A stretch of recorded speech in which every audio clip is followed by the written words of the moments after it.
Bonjour à tous et merci d'être avec nous sur France 24. À la une de ce journal, une veillée aux bougies à Calais en mémoire des 27 personnes mortes noyées en tentant de traverser la Manche. La France va encore renforcer les contrôles mais refuse une nouvelle fois la proposition des Britanniques d'envoyer des troupes patrouiller sur les côtes françaises. La pandémie, la campagne de rappel en France s'est élargie à tous les adultes. Les mesures sanitaires sont renforcées en raison d'une 5e vague très virulente. Le Maroc a suspendu tous les vols avec la France pour cette raison. L'épidémiologiste Catherine Hill est l'invitée de ce journal. Et puis un couvre-feu instauré en Martinique après 3 nuits de violence sur l'île. Dès la nuit prochaine, la sécurité sera renforcée. La Martinique, comme la Guadeloupe, connaît un mouvement de contestation né de l'obligation vaccinale des soignants.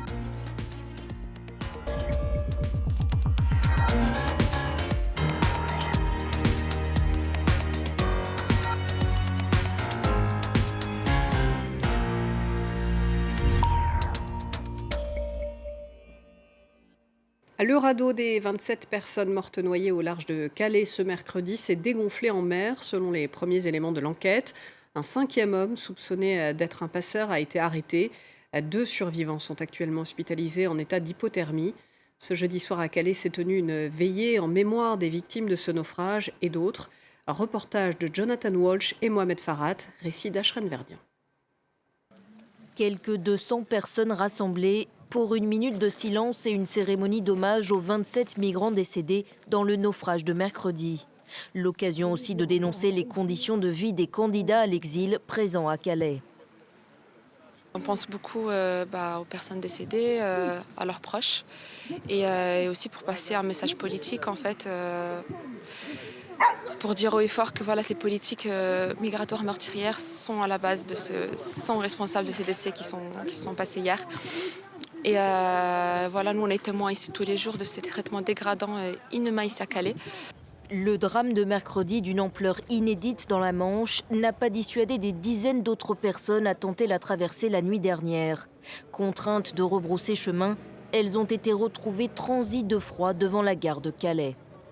Pour le moment, le vague n'est pas bon. J'essaie de partir encore. J'essaie de partir pour la deuxième fois et pour voir si c'est possible. On n'a pas peur de ça. On a vécu l'en-route plus que ça. Donc, on voit que ici, c'est très facile pour nous. Entre 1200 et 1500 migrants errent dans la région de Calais depuis près de 3 ans. En attendant de pouvoir payer leur traversée de la Manche à bord d'une embarcation, ils survivent dans des conditions insalubres. Une situation qui suscite l'indignation de nombreux habitants. Quand on voit tous ces malheureux qui sont en train de traîner derrière encore des quais, là, qui sont en train de dormir dehors, c'est pas logique de les laisser comme ça. Donc malheureusement, ce qui vient d'arriver, ça ne devrait plus arriver. Ici, il faut que la France fasse quelque chose. 17 hommes, 7 femmes et 3 adolescents sont morts lors du naufrage de mercredi. 5 hommes suspectés d'être des passeurs impliqués dans ce drame ont été arrêtés. Le Covid en France. Tout à l'heure, le ministre de la Santé a annoncé un renforcement des contrôles sanitaires aux frontières. On n'en sait pas plus pour l'instant. Les détails seront communiqués avant samedi. Un peu plus tôt dans la journée, le gouvernement a listé une série de mesures en réponse à la 5e vague de contamination qui commence à toucher le pays. Parmi elles, une campagne de rappel du vaccin pour tous les adultes dès maintenant. Désormais, le rappel vaccinal sera ouvert à tous les adultes âgés donc de 18 ans et plus, dès 5 mois après leur dernière injection. Ce qui veut dire qu'en pratique, cela concerne 25 millions de Français. 25 millions de Français, dont 6 millions ont déjà reçu leur rappel. Il reste donc 19 millions de Français à date qui deviennent éligibles pour le rappel de vaccination et que nous invitons donc à se faire vacciner dans les 2 prochains mois. Et avec nous, pour en parler, Catherine Hill, épidémiologiste et biostatisticienne, ancienne membre du conseil scientifique de l'Agence du médicament. Merci beaucoup à vous d'être avec nous sur France 24. Alors, cette 3e dose, ce serait la dernière ou est-ce que c'est un vaccin qu'il faudra refaire de façon régulière, épisodiquement ? Ça, je ne sais pas encore, mais probablement pas la dernière. Mais surtout, cette 3e dose n'est pas vraiment une solution au problème. C'est-à-dire ? Parce qu'en réalité, il reste beaucoup de gens qui ne sont pas vaccinés, 6 millions de 12 ans et plus qui sont tout à fait éligibles à la vaccination et qui ne sont pas vaccinés. Et donc, L'intérêt du rappel, c'est surtout d'empêcher que les gens qui sont déjà vaccinés, qui ont reçu, alors ils n'ont pas reçu tous 2 doses, ceux qui ont eu déjà le Covid ont reçu seulement 1 dose et ceux qui sont immunodéprimés ont reçu 3 doses. C'est pour ça qu'il vaut mieux parler de rappel plutôt que de 3e dose. Mais le rappel va empêcher les gens de rattraper le Covid. Mais si on ne fait pas le rappel, ils sont déjà bien protégés par les 2 doses les doses qu'ils ont reçues. Donc, l'intérêt du rappel, c'est d'interrompre la contamination, que ces gens ne soient pas contagieux. Alors Mais justement, en même temps, oui. parlons de la contamination, hein. Dans cette conférence de presse ce matin, Olivier Véran a parlé du molnupiravir, cet antiviral de Pfizer, en disant qu'il fondait beaucoup d'espoir sur ce médicament. Ce médicament, il évite les formes graves de la maladie, mais il n'évite pas la contagion, il ne va pas permettre de mettre fin à l'épidémie. Exactement, c'est exactement ça. Si on pense qu'il vaut mieux prévenir que guérir, la place du molnupiravir, ça ne va pas changer quoi que ce soit à la circulation du virus. Ça va juste empêcher que les gens arrivent en réanimation, par exemple. Mais ça, c'est une très bonne chose. On sera très content d'avoir du molnupiravir, mais ce n'est pas ça qui contrôle l'épidémie. Ce qui contrôle l'épidémie, c'est que les gens soient vaccinés et surtout, ce qu'on n'a jamais fait en France, et d'ailleurs pas tellement en Europe, tester les gens avant qu'ils aient des symptômes pour les isoler et empêcher la circulation du virus. L'OMS était contre ces rappels, ces 3e doses ou ces rappels dans les pays riches, en plaidant pour une primo-vaccination du monde entier et un financement de la vaccination dans les pays pauvres par les pays riches. Tant qu'il n'y aura pas une immunité collective mondiale, cette pandémie, elle ne s'arrêtera pas? Exactement. Non, elle ne s'arrêtera pas. Et même, ça peut empirer s'il y a un nouveau virus encore plus méchant que le variant Delta. Pour l'instant, le variant Delta a l'air très efficace, donc il occupe le terrain complètement, mais on n'est pas à l'abri d'un nouveau variant encore pire. Justement, on vient de découvrir un nouveau variant présentant plusieurs mutations et apparemment très contagieux en Afrique du Sud. Est-ce qu'il faut s'en inquiéter? Oh, vous savez, on a essayé de nous inquiéter avec le variant alpha, le variant bêta, le variant gamma, le variant delta. Maintenant, il y en a un nouveau. Attendons voir.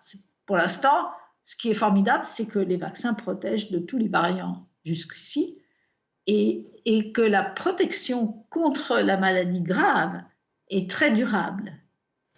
Ce n'est pas la première fois qu'on se parle du Covid sur France 24 avec vous, Catherine Hill, et à chaque fois vous plaidez pour ces tests très en amont. Est-ce que le déremboursement des tests pour les non-vaccinés, c'est une mesure qui a été inefficace, voire dangereuse en France? Non, ça n'a aucune importance. On faisait des tests largam à nu. La sécurité sociale payait sans discuter 3 fois par semaine des tests à la même personne parce que cette personne refusait de se faire vacciner, elle voulait avoir un passe vaccinal en état de marche. Et donc, c'était une gabegie épouvantable. Et de toute façon, on n'a jamais trouvé plus qu'un tiers des cas avec des tests. Quand on compare le nombre de gens qui ont eu le Covid, qu'on peut estimer à partir des anticorps, qui sont les traces d'infection antérieure, avec le nombre de cas qu'on a trouvés, on s'aperçoit qu'il y a eu 3 fois plus de cas que le nombre de gens qui ont été testés positifs. Donc de toute façon, les tests, on les a fait n'importe comment. Donc ça n'a pas beaucoup d'importance d'en faire moins. Ça fait des économies. Merci beaucoup, Catherine Hill, d'avoir été avec nous. Merci à vous. Merci. En Martinique, les autorités instaurent un couvre-feu nocturne de 19h ce jeudi soir, à 5h du matin, et pour une durée indéterminée jusqu'au retour au calme. La Martinique, comme la Guadeloupe, est actuellement le théâtre de violents affrontements la nuit entre manifestants et policiers. Marc de Chalvron. Les jours passent, les barrages se multiplient en Martinique. Ah, tu vas follow tout le monde. Mais on ne peut pas passer de l'autre côté non plus. Tu peux pas faire ça. Et la tension va crescendo. Hier, tu sais, on a fait ça, on nous a agressés là-bas. Agressé? Ah oui, agressé les petits jeunes avec des cagoules. Ah oui, agressé, on avait vraiment peur la nuit. Hier soir, justement, la situation a dégénéré avec de multiples incendies à plusieurs endroits dans l'île. Sur cette vidéo amateur, on voit un groupe de jeunes piller une boutique de téléphonie mobile dans ce centre commercial. Ce matin, les pompiers sont toujours à pied d'œuvre pour éteindre les dernières flammes. Le centre commercial est ravagé. Les pompiers ont eu beaucoup de mal à accéder au site. Forcément, tant que les sites ne sont pas sécurisés, nous n'intervenons pas. Ce qui a des impacts et des conséquences qui peuvent être relativement importants pour les personnes qui sont concernées par ce sinistre. Après avoir décidé de lever les barrages en début de semaine, les syndicats ont décidé de les rétablir sous la pression de leur base, le temps de négocier avec l'État.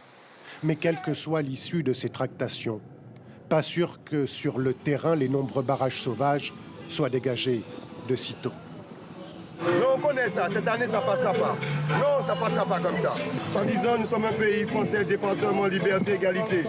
En réalité, il n'y a pas de légalité, il n'y a pas de liberté, puisque la preuve, on m'oblige à prendre un vaccin que moi, je ne suis pas envie de prendre. La Martinique, avec une semaine de retard sur la Guadeloupe, a pris le relais de la contestation. Ici aussi, c'est l'obligation vaccinale pour certaines catégories de la population qui a servi d'étincelle à un cycle de violence qu'il va être très difficile aujourd'hui d'arrêter. Malgré les accusations de torture à son encontre, le général émirati Ahmed Nasser Al-Raïssi a été élu à la tête d'Interpol. Une nomination qui indigne plusieurs ONG de défense des droits de l'homme qui estiment que cela porte atteinte à la mission de l'institution policière. David Gilberg revient sur cette polémique. Les accusations à son encontre n'ont finalement pas pesé dans le choix des délégués d'Interpol. Ahmed Nasser Al-Raïssi a été élu président de l'organisation de coopération policière. Plusieurs plaintes pour détention arbitraire et actes de torture avaient pourtant été déposées contre le général, haut responsable de la police émirati, notamment par ces deux citoyens britanniques venus lundi avec leur avocat à Istanbul, là où se tenait l'Assemblée générale d'Interpol. Nous nous interrogeons comment quelqu'un comme le général Al-Raïssi, qui est responsable en tant qu'inspecteur général des prisons et des gardiens, mais aussi des interrogatoires, comment quelqu'un comme lui peut-il devenir président d'Interpol, dont le but même est d'enquêter sur les crimes ? Une autre plainte a été déposée en France contre le général Al-Raïssi dans l'affaire de l'opposant Ahmed Mansour, placé à l'isolement depuis 4 ans. En octobre 2020, 19 ONG s'inquiétaient déjà de la possible élection d'un membre d'un appareil sécuritaire qui prend systématiquement pour cible l'opposition pacifique. Ce qui n'a donc pas empêché le couronnement de l'Émirati, qui a reçu 69% des votes au 3e tour du scrutin face à la Tchèque Sarka Avrankova, unique candidate face à lui. L'implication financière croissante des Émirats arabes unis au sein d'Interpol ces dernières années semble avoir porté ses fruits. En 2017, le pays avait notamment versé une somme quasiment équivalente aux contributions des 194 autres États membres réunis. Ce soir, c'est jour de fête aux États-Unis. Thanksgiving, une fête traditionnelle qui se célèbre en famille. La parade de New York a eu lieu tout à l'heure, parade qui attire chaque année des milliers de personnes. La tradition de cette parade revient après avoir été mise de côté l'année dernière à cause de la pandémie. Voilà, tout de suite, c'est l'invité de l'Écho. Nous, on se retrouve dans un petit quart d'heure pour un nouveau journal. À tout à l'heure.